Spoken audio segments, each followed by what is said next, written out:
Good morning, people. This morning we're going to cover not 11 as advertised, but we've changed some units around because we were doing the assessor and IQ qualification. So we've got a couple. So we've changed the unit now, and it's 13 we'll be doing this morning: equality and diversity. Equality and diversity has been wafted around for a long time, and a lot of attention has been put to it. A lot of documentary evidence that discrimination of no sort should take place. How it actually works is difficult to put a finger on. One of the problems is that you can have all the policies and procedures in the world, but in the classroom, you've got a class of mixed ability or mixed gender or whatever, and you've got to teach them. Now, teaching can't take place unless there is mutual respect between the student and the teacher. So that equality is there implicitly in the situation of teaching before you start. But things that have been added on for other reasons have made it more a complex issue for a lot of people. And they're like, oh, yeah, okay, well, what does it actually mean? Schools have their own equal ops and diversity policies, and reading through those can probably enlighten you a little. But in actual terms of what you do in the classroom is a different thing. So you're already, as I said, you're already covering some of that. So we're going to look at Unit 13, and I'm going to look at it first. I'll just bring that up. Once it loads.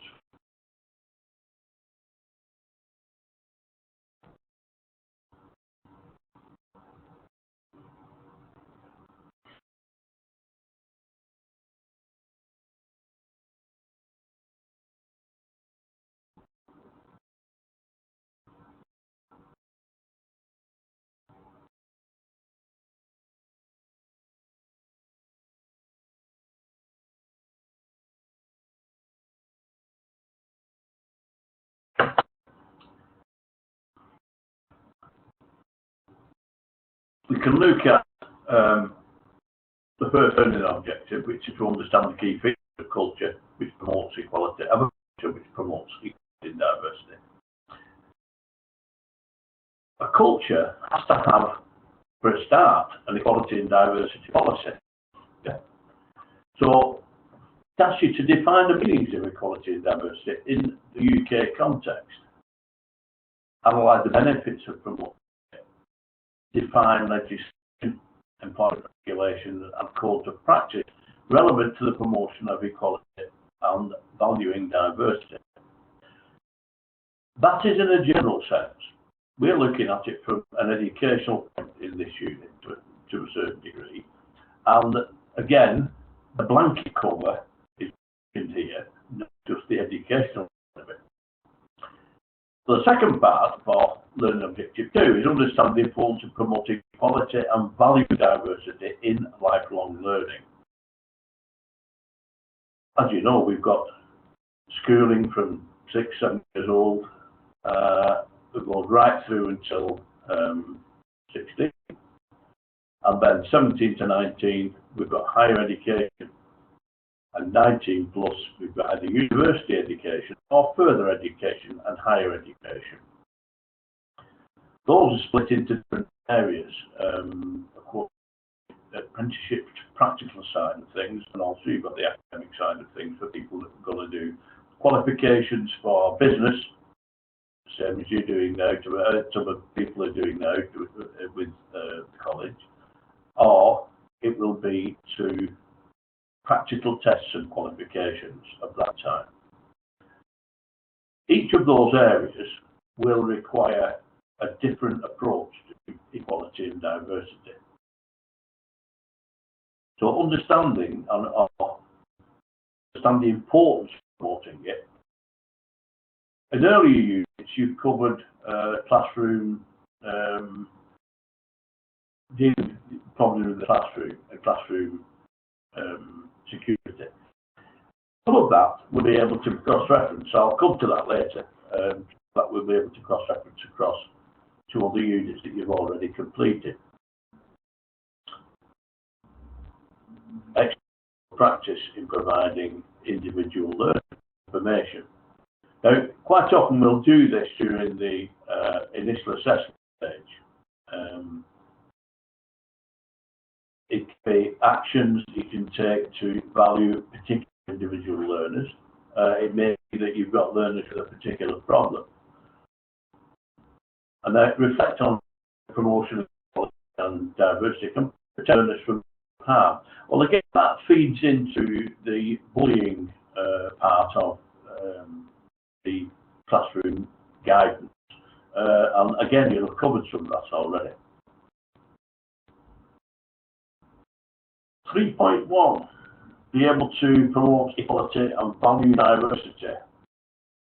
Use communication strategies that promote equality and diversity.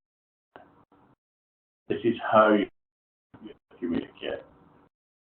Analyze how your own behaviour can impact on an organisation's culture in relation to equality and diversity. Now, your own behaviour is sometimes automatic. You will have your own idea of what it should be. Obviously, you need to make sure that that is in alignment with the school or college that you work in. But yeah, look at how you actually react. How do you deal with students that have little English, for instance, and we will really struggle during the class. Some of this is a move because a lot of educationists say that students shouldn't be put under that pressure by putting them into classes with students that are well ahead of them, and certainly in language terms. And this is the difficulty that teachers are left with, because management have not dealt with that and put a class together that would actually assist the school in promoting the language so that they could then fall into mainstream classes without a problem. This, of course, isn't the case with higher education, where you'll get students or young people that come into this country from abroad with very little English. Obviously, the idea would be to get them to a certain stage before they go into mainstream courses. And in fact, a lot of the higher education courses require a certain standard of English before they can be registered on those courses.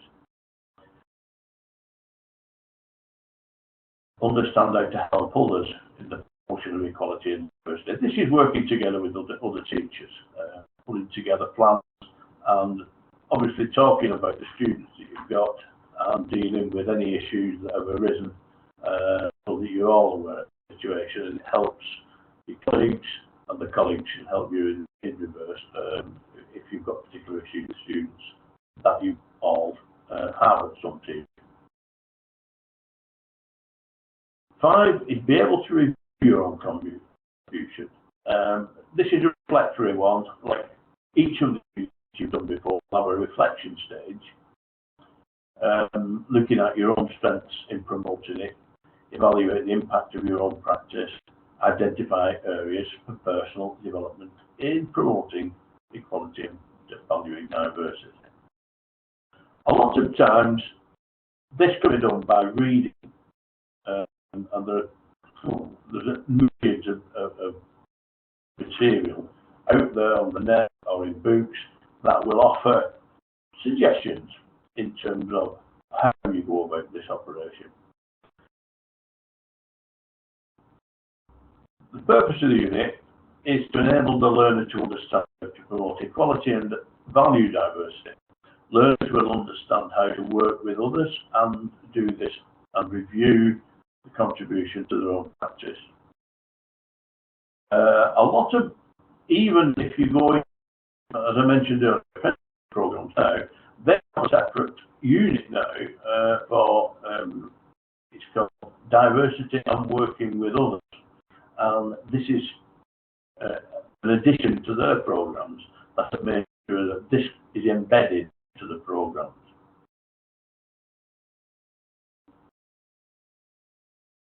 This unit is underpinned by new overarching professional standards for teachers, tutors and trainers in the lifelong learning sector.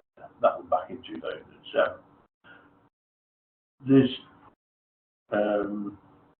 guidance for developing assessment arrangements in the unit. If appropriate, don't need it. Additional assessment requirements specified by the sector or regulatory body, there are none for this particular one. What I will do now is look at these units or elements of the unit in detail now. What we'll look at is where there's a crossover of evidence that I've mentioned already. What we can do to cross-reference that we'll over. But it's how can I say? Because it's a slow process, some of the wordage is different. One or two of the actual requirements in there are, shall I say, not quite the same. So what happens is you have, I'll put on, this is cross, but check against unit 1, whatever, yeah, to make sure that it is exactly the same and you don't have anything to add. Well, look at this one. No. Yeah.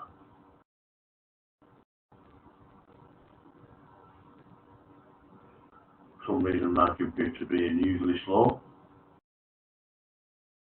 Oh, that was a bit quicker than usual. Said it's not loaded yet.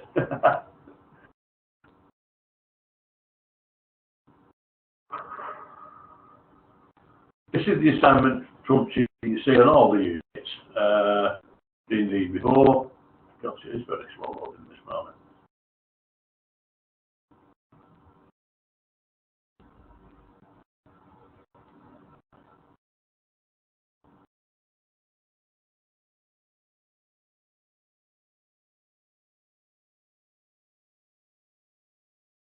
It's got a little bit of damage on one of them. Oh, anyway,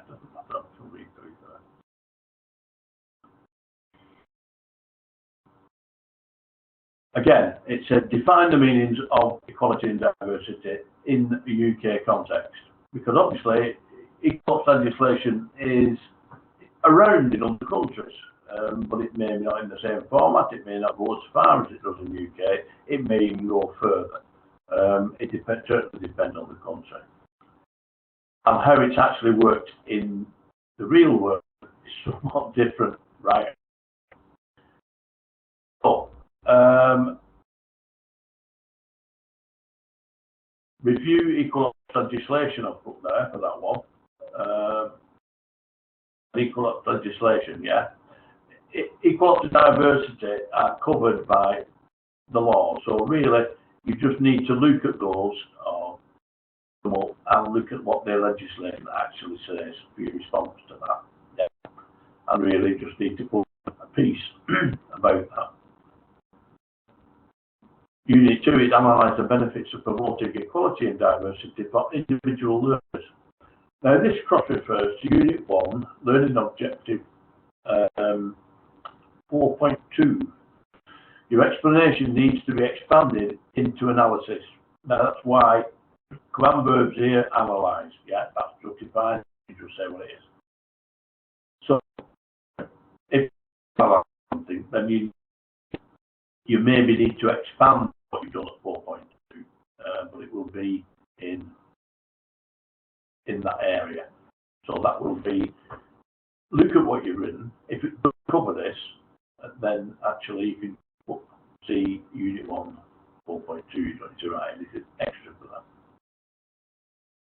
Define employment regulations, code of practice, relevant to the promotion of equality and diversity.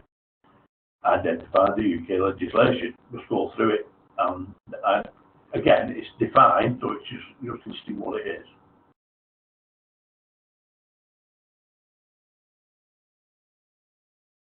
2.1, reflect on the promotion of equality and diversity can protect from risk or harm. This seems to be part of Unit 1, LO 4.2 and 4.2. Check your response there, like I said. There may be some different, or force you to put some extra work in to actually cover exactly what it's saying here. Explain good practice in providing individual learners with information. This cross-refers directly to Unit 1 LOs 2.1 and 2.3. You will have covered that already.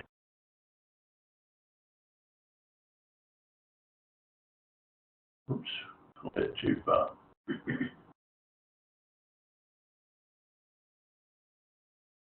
Unit 3.1, use communication strategies to promote equality and diversity. Cross-refer to Unit 1 and Objective 4.1. Behaviour, how you impact on an organisation's culture in relation to equality and diversity. Read and respond. Now, I've been through the reading material that we've got up there, and some of it will cover parts of this, but not all. So I actually added a new piece for you on mute to read. In fact, I think I'm going to get up now, and we'll look at that. Let's go back from here.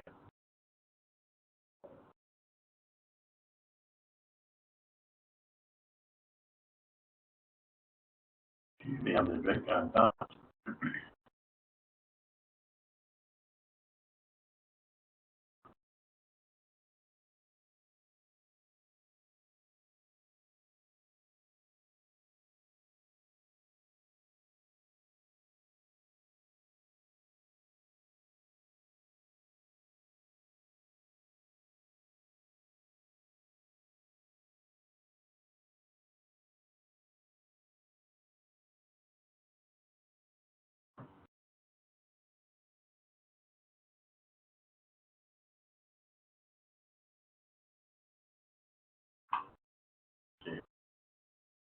Oops. Okay, I'm good.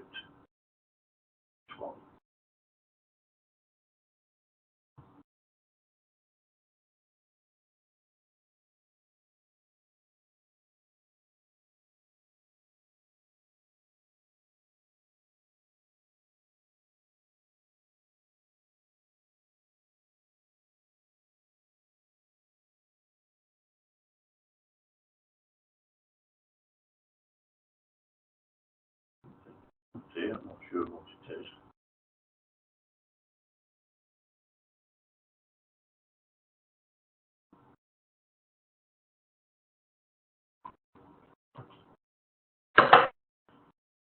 Well, I picked out a piece that was written at okay, and it was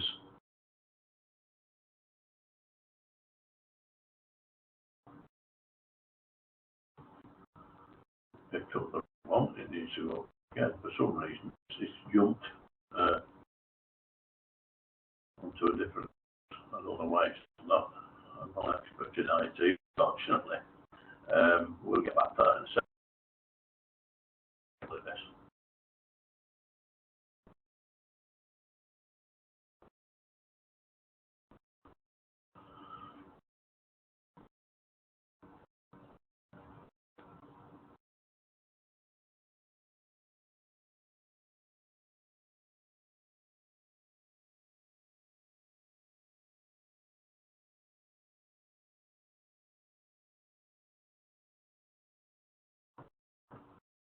Taking up to half a minute for stuff to load.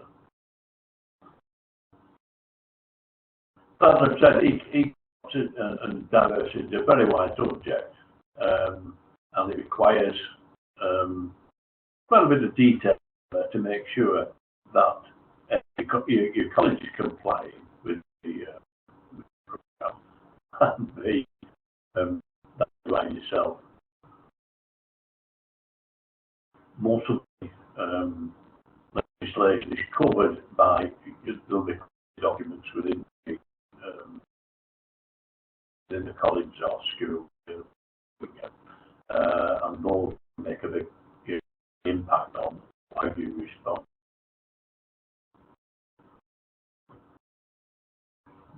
I connect this time. Because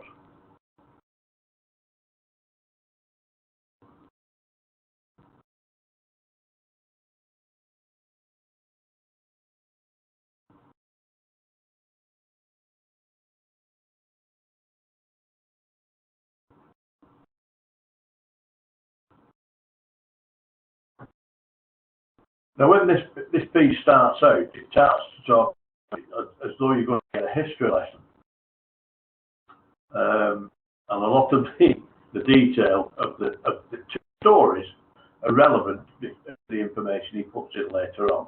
I'm going to do a fairly quick précis with this. I'm going to go through its equality and education introduction, like Ted Fleming. Again, he talks about in 1347, the king was on the city to hold against the English under the third to lift the siege and starvation, put the people to surrender to the English. After despair, city, if 6 leaders would be give themselves up, presumably to be hanged. 6 of the wealthy figures were a caliber volunteered and walked out almost naked to face certain death. In 1888, Rodin celebrated their bravery with a bronze sculpture, which you can see on the left. Philippa, the wife of Edward, pleaded on their behalf, and they were spared. It would have been, she said, a bad omen for her and the child to whom she was about to give birth.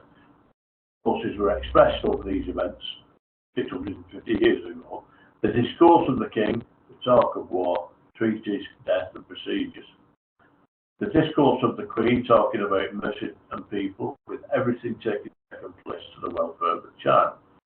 Two similar discourses continue to thrive in our conversations today. I will take an example from 3 years ago in order to not to be too controversial, even though we could find more recent examples. In our school buses in Navan, in Ireland, and they were just about to come up to some exams. One of the questions in the exam was travelling to school by bus, and there was a deep sense of shock over the question. The Minister of Education would be speaking to the Exams Commission with responsibility for setting papers as soon as possible. That's okay, and it seems to be sedimented in those two stories. There are two discourses, two languages being spoken. This is a bit that comes in now. One is all about what's actually happening. Yeah, it talks about the people. Everybody was shocked, and the other talks about the language of the system. Talks to the Exams Commission. It talks about we have the safe school bus service in Europe. Statistically, our children are safe on buses. We have spent 13 million on whatever. The bottom line is system speak about procedures, regulations, costs, a preoccupation with policies and guidelines, a rejection of emotional arguments. The bottom line in the people speak is about care, concern, mercy, compassion, relationships, and embracing the emotional reactions and feelings. So the educator's role and the trainer's work in the tension between the language of productivity and the language of care seems the values of throughput and efficiency on the one hand, and giving someone time they need to learn and grow on the other. Of course, not all system speak is wrong and flawed, but all people speak is unproblematic. this is what I said to you right at the beginning. There's a big difference between putting policies, procedures, laws in place and what's actually happening on the ground. And that's why it's a particularly difficult subject. And this is why I chose this, because it highlights that difference between what is being asked to happen on one hand and what you are as a teacher are being asked to produce. And the actual way that you've got to do it to make sure that all those students that you've got are cared for, yeah, and make sure that you give them the time that they need to do things individually. There's an immediate crossover of argument between the two. So what I'm going to do is I'm going to put this down onto Moodle for you now to read right through. I'm not going to read right through it at this stage now. I'm going to cover a little bit more about laws, yeah. Education and trainers, talking about the systems of the world and people of the world. And we come in with regulations, laws, targets, procedures, keeping account of finance, tracking, quality assurance, all this system stuff. Yeah, we are paid by the system, supporting learners and dealing with always complex human dilemmas and challenges, and becoming more adult, more human to learning people stuff. I'm not going to read any more of this now. You can read that for yourselves. What I'm going to go back to is something that happened, I'm trying to think now, it's a number of years ago now, but I was working in a mainstream college dealing with apprenticeships in the engineering sector. I am actually a mechanical engineer by profession, and in that time I had a student, a learner, who was working well at work. One of my jobs was to go into the company and speak to them and see that he was doing okay and do a review every 6 to 8 weeks. But on 1 day a week, he had to attend college to do his further education course, went in line with the apprenticeship process and completed all the facets of the apprenticeship. And it had been reported that he'd been missing on several occasions from college, just not been there. I counselled the student and asked him, what was the problem? Is there something about the course he didn't like, or he was worried about? And he said, well, I've got a problem. Is that I live at home with me when I've got a younger sister, and she works on my college day quite often, and I have to stop at home to look after my sister. So I said, it isn't your responsibility, really, to look after your sister. It's your mum's responsibility to make sure that happens. You want me to have a word with her? So he said, well, yeah, I would really, because I like going to college, I enjoy the course, and I was doing okay. But she got this new job, and it meant I've had to make parts of it out, so it's okay. And you arrange a time when she'll meet. So we arranged a time, and I went down to his house with him, and met his mother, and she made a cup of tea, and we sat and talked. And I outlined that really it wasn't his responsibility to do this, it was her responsibility to sort it out for him, so that he could attend college. His mother became upset, and I had to sort of tread carefully around. And I said to Luke, I believe that all the tutors at college have a creche. They can leave the children during the day when they're teaching. If I arrange for him to bring you to college with him, I'm not saying I can do this now, but I'll try and make arrangements for him to bring you to college with him and drop her off in the creche until you can take her back. She said, well, I'm always home by dinner time. So I said, right, well, they've a lunch break, he can bring you home. And that was how we got around it. And that was practical solution, and it was dealing with equality and diversity because of the situation he was in at home was stopping him going into college, and therefore he was out through no fault of his own. Fortunately, he was able to find a way around. And quite often, if you're in a similar situation, it doesn't necessarily mean exactly like that, but a similar situation where there are outside influences that are causing a student or a learner's issues, talking with others, discussing it with your management, discussing it with other tutors, is always beneficial because somebody will say, oh, what you could do is this, or I could suggest that, if we can work this way. And 9 times out of 10, the solution is found. I'm going to go back. And as I say, the 2 speaks are very well shown up in the piece. One is dealing with people, and the other one is dealing with, what shall I say, laws, rules, and regulations.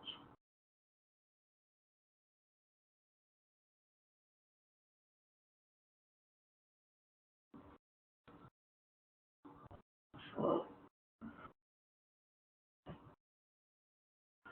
you see where I'm picking these from. I'm on Unit 13, and that is I'm on the Moodle platform, so access. And again, I will remind you of this. Having access to Moodle is vital to you being able to access the information. This particular lesson has been recorded. That will be recorded down onto Moodle, and you will be able to access it there, to any part of it or watch any part of it again. Sometimes it's just not possible to attend on a particular day, and that's fine. But obviously we have to put the schedule out because there are other teachers using other lessons using this platform, so that we have to work to a schedule. And sometimes obviously that doesn't meet everybody else's